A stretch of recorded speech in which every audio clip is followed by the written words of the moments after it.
Hey everybody, Brett for AstartesGaming here, back with another character discussion video for you guys. The first one I did was really popular, so I figured we'd go ahead and do another. A couple people even asked that I cover the other factions, so that's what we're going to do today. And I'd also like to ask you guys to continue to submit your characters down in the comments. Got a couple on the last video. I'd like to see even more on this one, if we could. And I'll give it a week or so, and then I'm gonna take my favorite submissions in the comments and do another one of these videos based on your guys' characters. So we'll take a look at some of yours, and I'll do sort of the same layout. But yeah, so let's go ahead and jump into a few other characters that I've come up with. I'm gonna say this: I have left out the Khuzaits just because I couldn't think of a character that wasn't super generic for them. But I've got two Valandian characters for you guys that I think you'll really like. So the first character we've got is the battering ram. Now he is part of the Asurai, who are basically the successor, sorry, not the successor, the precursor to the Sarranids. And so this guy is, like a heavy cataphract. He's a fearless lancer who's going to lead from the front and just charge dead ahead into the enemy. So his armies are going to be pretty much entirely cavalry,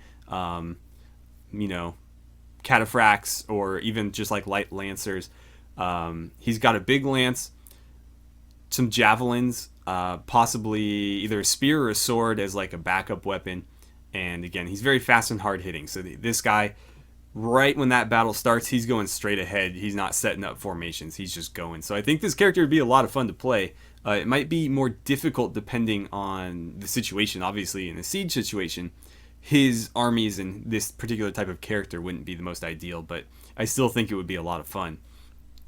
So let's jump into the second character. So this is the Deadly Paladin. The Valandians are the precursors to Swadia. So while they don't have knights technically, they have the closest thing to a knight in Bannerlord. So my idea for this guy is he's like a grizzled old knight, or the equivalent in Bannerlord, and he's basically the captain of like a sort of like knightly order within the Valandians. He's got a shield and a really heavy mace, and then when he's on horseback, he's going to carry a lance in true knightly fashion. But this guy's going to be an absolute tank. He's basically just going to like sit there, take a bunch of damage, and just like destroy people's shields with that mace, and then smash their helmets in. In siege battles, this guy is going to be a wrecking ball, and on the open battlefield, I think he's going to be very effective as well. So I think this might be the most balanced character of the three that I have. And so the next guy that we've got is also Valandian, as I said, but he is a rebel pikeman. So this is sort of working off the idea that the Valandians eventually became both the Swadians and Rhodoks. So we know that Rhodoks broke away, fought a war against the former kingdom, which we're going to assume is the Valandians, and then became the kingdom of Rhodoks, and then basically what was left of Valandia became Swadia.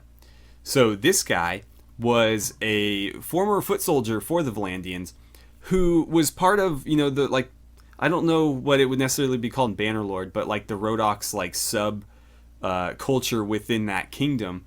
And he wasn't happy with how his people were being oppressed and forced to serve for the Valandian armies. So what he decided to do is he broke off and he started a rebel movement. And he's still got his old like foot soldier Valandian gear. So he's not gonna be like your typical mounted general or anything. He's fighting on the ground with everybody else. He's got a pike. He's also got a crossbow, so he's going to be versatile in those sorts of situations. But in open battles, he's going to be a very defensive guy.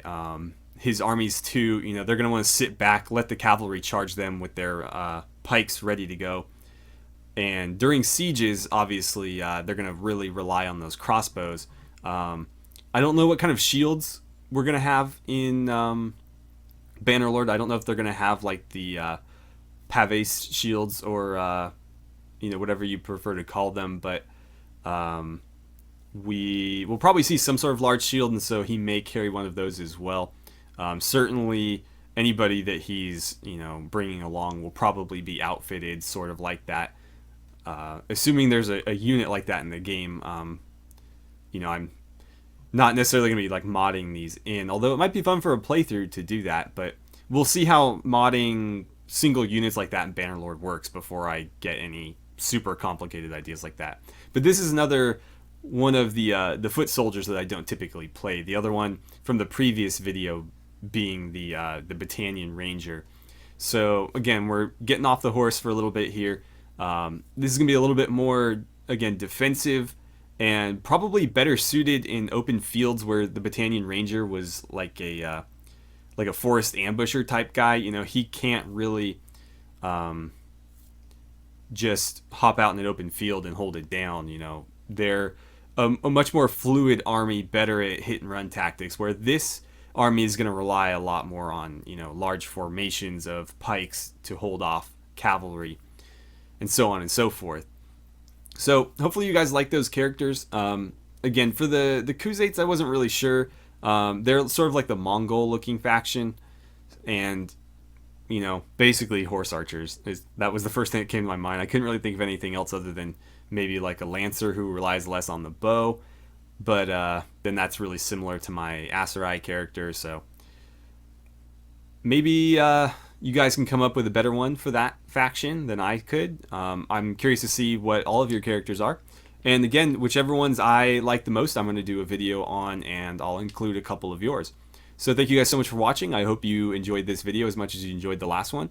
And I look forward to seeing what you guys post down in the comments. Thanks for watching.